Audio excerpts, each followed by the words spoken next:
네, 기관의 눈으로 연결하기 전에요. 제가 어저께 마이크론 화재에 대해서 죄송합니다. 정전에 대해서 제 코멘트를 하나 드리고 가야겠습니다. 삼성전자가 오늘 지금 3% 오르고 있고요. SK하이닉스 거의 5% 오르고 있는 상황인데요. 마이크론은 전 세계 3위 업체라고 할 수 있죠. 마이크론의 D램의 캐파가 어느 정도 되느냐. 어저께 정전난 그 공장 Fab 11의 캐파는 8.5% 정도 됩니다. 그것은 엄청난 것입니다. 그런데 어저께 그렇게 정전이 된 이후에 마이크론 테크놀로지는 시간 외에서 또 빠지지 않고요. 약간 상승하는 모습도 보여줬습니다.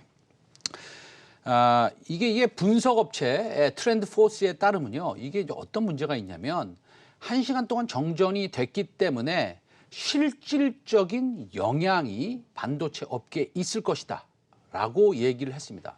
어떤 시각은 또 다른 시각도 있습니다. 그렇게 큰 영향은 없을 것이다 라고 하는데 어쨌든 지금 외국인이 오늘 5천억 이상 지금 코스피로 들어오고 있고요. 앞으로 더 들어올 것 같다는 생각도 들고요.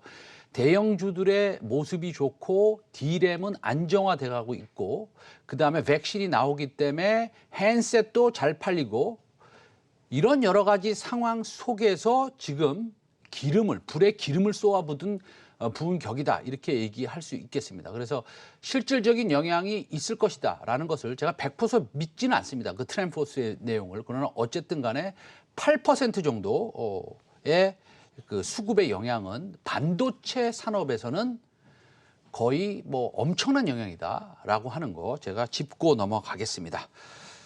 네, 코스피가 사상 처음으로 2,700을 넘어서면서 신기록을 다시 썼습니다. 연일 강세장을 보이고 있고요. 외국인들이 엄청나게 지금 매수를 하고 있습니다. 오늘 이 강세 흐름이 왜 이런 것인지, 앞으로는 어떻게 될 것인지 유진투자증권의 허재환 글로벌 매크로 팀장 연결해서 얘기해 보겠습니다. 지금 전화로 연결된 것으로 알고 있는데요. 안녕하십니까? 네, 안녕하십니까? 네, 안녕하세요. 네, 한국 증시 오름세가 좀 강하긴 합니다. 그래서 글로벌 증시도 상당히 좋고 그런데 최근 다우지수가 3만을 돌파했고요. 글로벌 금융시장도 상세가 이어지고 있는 거 우리 이제 시청자들이 피부로 느끼고 있습니다. 이 상승세를 보시면서 어떤 생각을 하고 계시나요? 우리 팀장님은? 네. 네. 좀 큰 흐름에서 지금 틀이 좀 바뀌고 있다라고 좀 보여지고요.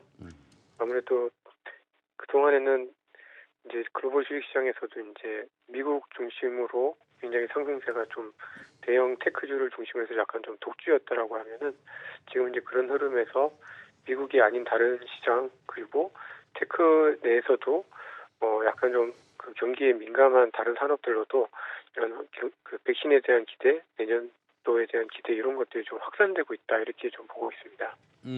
알겠습니다. 우리 증시가 11월에 팀장님 잘 아시다시피 굉장히 많이 올랐습니다. 정확히는 한 16.2% 상승을 했는데요. 12월에 들어서도 이제 매일 상승을 하고 있습니다. 그래서 이거 너무 많이 올라가는 거 아닌가? 내년 것까지 다 올해 반영하는 거 아닌가? 이런 생각도 좀 듭니다. 최근 국내 증시의 특징 어디에 있겠습니까? 한 두 가지 정도 말씀드릴 수 있을 것 같은데요. 첫 번째는 말씀하신 대로 이제 지수는 많이 올랐는데 보면은 코스닥보다는 코스피가 세고 또 코스피보다는 코스피 200이 더 센 것 같습니다. 그 얘기인즉슨 이제 외국인들이 사는 좀 핵심 대형주들이 좀 장을 주도를 하고 있는 거고 오히려 이제 그러한 종목들을 제외한 다른 종목들 같은 경우에는 지수에 비해서 또 좀 약한 면이 좀 있다. 요걸 좀 말씀드리고 싶고요. 두 번째는 이제 좀 이렇게 올라도 되나 하는 걱정들이 들지만 지금 저희 한국의 변동성 지수인 V 코스피나 S&P 500의 변동성인 빅스 지수나 이런 것들을 보면은 아직까지도 이제 역사적인 평균 정도 수준입니다. 그러니까 아주 낙관론이 굉장히 좀 과도하다거나 사람들의 경계가 완전히 풀어졌다 이렇게는 또 보이지가 않기 때문에 좀 더 추가적인 상승을 기대해 볼 수 있지 않느냐 이렇게 보고 있습니다. 네.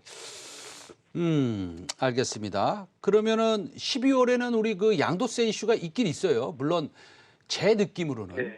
제가 꼭 맞다기보다도 제 느낌으로는 10월 달에 굉장히 많이 팔았다 이렇게 좀 볼 수도 있을 것 같은데 이 네네. 양도세 이슈도 어느 정도 조금 남아 있을 텐데 일각에서는 그 제가 말씀드렸다시피 내년 밸류에이션까지 다 땡겨서 쓰는 거 아니냐, 내년 실적까지 다 땡겨서 올해 이렇게 반영이 되는 거 아니냐라는 주장도 나오고 있습니다. 그 우리 허 팀장께서는 어떻게 보시나요? 물론 그런 측면들이 좀, 그러니까 11월에 이어서 12월까지도 이렇게 주가가 좀 강세를 보이는 측면에는 이제 내년도에 대한 기대를 분명히 좀 반영하고 있는 부분들은 좀 있는 것 같은데요. 그렇지만 이게 저는 아직은 좀 중이고 어떻게 보면 내년도 실적에 대한 기대가 생각보다 내년에 실제로 더 좋아질 수 있는 가능성도 있기 때문에 너무 여기서 그, 주가가 좀 생각보다 빠르게 움직인다고 해서 이거에 대해서 너무 경계감을 가질 필요도 없다라고 보고 있습니다. 이 11월에만 우리가 다 알고 있습니다. 이제는 뭐 외울 정도입니다. 11월에만 7조 원의 자금이 들어왔고 이 과거를 보면 뭐 우리 팀장님께서도 그 리포트를 내셨지만 이게 한 달만 들어오고 안 들어온 때가 거의 없었던 것 같아요. 아예 없었던 것 같습니다.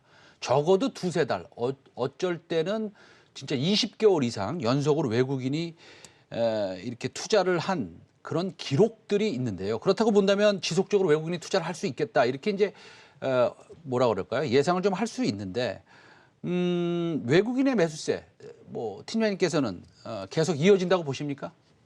말씀하신 대로 네 그렇다고 생각하고 있습니다. 네, 그 외국인 투자가들이 말씀하신 것처럼 한 달 이렇게 급격히 사고 파는 경우는 거의 없었던 것 같고요. 이제 2008년 금융위기 터지고 이렇게 살펴보면은 평균적으로는 8개월, 그리고 아무리 안 들어와도 기간이 짧아도 4개월, 3, 4개월 이상은 좀 샀었습니다. 그래서 이런 모습들을 보면은 외국인 투자가들이 그래도 연속적으로 좀 들어올 가능성이 좀 높다 이렇게 좀 보고 있고, 특히 한국 기업들의 이익이 개선되는 속도가 미국이나 다른 시장 대비해서 굉장히 빠를 때는 2010년부터 2011년, 그다음에 2016년, 17년 이때는 외국인 투자가들이 거의 1년 반 넘게 주식을 산 적도 있었기 때문에 좀 외국인의 어떤 매수 여력에 대해서는 좀 긍정적으로 볼 필요가 있다라고 보고 있습니다. 알겠습니다. 그러니까 외국인이 한번 사기 시작하면 적어도 3개월 이상은 연속해서 샀다라는 데이터를 볼 때 만약에 그 역사가 되풀이 된다면 11월, 12월, 1월까지는 적어도 외국인이 산다라고 보면 그렇게 되면 또 환율도 사실은 정말 아까 초반에 말씀드린 1,050원이 쉽게 달성할 수도 있겠네요. 예. 뭐 그건 제 생각입니다. 그 증권사에서 내놓은 증시 전망을 보면 목표치는 다르지만 뭐 어느 분은 3,080 간다. 뭐 이런 분도 계셨고요. 어떤 센터장님은 내년에 올해 마감되는 지수 플러스 마이너스 플러스 10%다. 이렇게 아주 보수적인 분도 계십니다.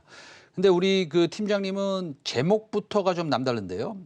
윌리엄 헉슬리의 소설 멋진 신세계에서 차용한 것 같은데 차용하셨습니까?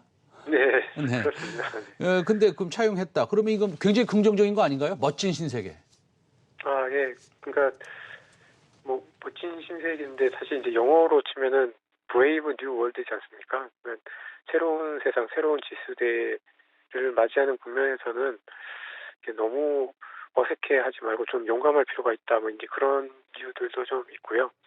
그리고 이 멋진 신세계의 어떤 소설의 내용을 보면은 이제 기술 문명 속에서 또 인간성은 사실 조금 억눌러지는 억압되는 이제 계급 사회를 묘사를 했는데, 저는 이제 지금의 어떤 코로나 이후의 세상에서 기업들이 어떤 혁신이나 생산의 향상을 통해서 기업들의 이익은 되게 잘 늘어나는 반면에 이 코로나 이후에 좀 양극화 현상이 좀 크게 더 극대화되면서 생각보다 인플레가 없는 국면이 좀 더 나타날 가능성이 높다라고 보여서 그렇게 좀 제목을 달았습니다.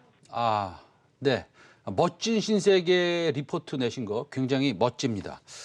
마지막 질문 하나만 하고 끝내겠습니다. 그 시간이 오늘 좀 부족한 것 같아서. 근데 내용 중에 눈에 띄었던 것은 100년 전의 역사와 비교를 하셨더라고요. 왜 100년 전과 비교할 수뿐이 없었습니까? 네. 몇 가지 이유가 있는데요. 첫 네네. 번째는 저희가 이제 코로나 이후에 많은 분들이 이제 스페인 독감 얘기를 많이 하셨는데 딱 그때가 지금으로부터 100년 전입니다. 그리고 특이한 거는 이 스페인 독감 그리고 1차 세계대전 이후 미국에서는 역사상 최대 호황기라고 하는 광란의 20년대가 나타났었는데요. 저는 그때랑 지금이랑 좀 유사한 측면들이 있다라고 좀 봤었습니다. 왜냐하면 이제 광란의 20년대 직전에 보면 되게 암울한 국면에서 뭐 그 전기라든가 그다음에 그 포드 자동차의 T 모델이라든가 이렇게 혁신이나 자동화 같은 그 어떤 기술 혁신과 생산성 향상이 동시에 진행이 되면서 그 이후에 세상이 굉장히 좀 많이 바뀌었던 것입니다. 저는 이제 코로나 이후의 세상도 아까 말씀드렸던 양극화 같은 그런 어두운 면은 있지만 기본적으로 기술 혁신, 그다음에 생산성 향상 이런 것들이 결국 주식시장에 좀 긍정적인 배경들을 제공해 줄 수 있을 것 같다라고 해서 비교를 해봤습니다. 네, 알겠습니다. 오늘 유진투자증권의 허지환 글로벌 매크로 팀장님 오늘 말씀 너무 잘 들었습니다. 감사합니다. 네, 감사합니다. 네.